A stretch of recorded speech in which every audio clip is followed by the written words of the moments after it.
कुछ लोग ऐसे जिनके पेट एक टीले की मानिंद हैं और शीशे की तरह चमकते हुए नजर आते हैं।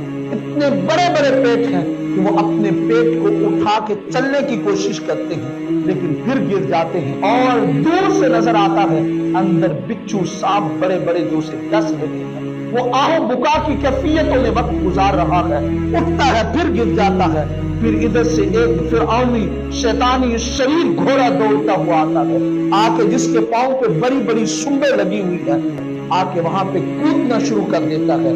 जनाब जिब्रील अर्ज करते हैं, या रसूल अल्लाह सल्लल्लाहु अलैहि वसल्लम, ये वो शख्स है जो दुनिया में सूदखोरी किया करता था, जो सूद पे माल खाया करता था, रुपए पैसे सूद के दिया करता था, लिया करता था, सूदी कारोबार था। मेरे हुजूर फरमाते हैं, सूद के मुताबिक हुजूर का फरमान है, सूद का कम से कम तरीन गुनाह यह है कि जैसे खुद इंसान अपनी माँ से बदकारी करने वाला हो।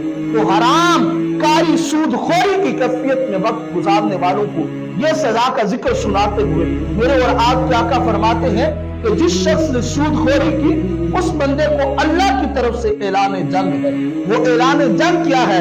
या अय्युहल्लज़ीना आमनुत्तकुल्लाह वज़रू मा बकिया मिनर रिबा इन कुंतुम मुमिनीन। ऐ ईमान वालों, जो अल्लाह ने तुम पर सूद है उसको हराम कर दिया है, जो कुछ बाकी है लेने देने की कैफियत है उन्हें छोड़ दो अगर ईमान वाले हो। फ़इल्लम तफ़अलू फ़अज़नु बिहर्बिन मिनल्लाहि व रसूली। बस अगर तुम ऐसा ना कर पाए तो फिर सुन लो, तुम ऐलाने जंग कर रहे हो अल्लाह से और तैयार हो जाओ अल्लाह से जंग करने के लिए। भला कोई अल्लाह से भी जंग कर सकता है?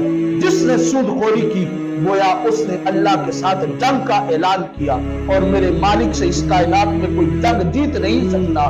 मेरा मालिक तो इतना कादिर है, हाथियों को भी अबाबीलों की चूचों में छोटे से पत्थर देके मरवा देता है, बड़ा रब से कौन मुकाबले कर सकता है।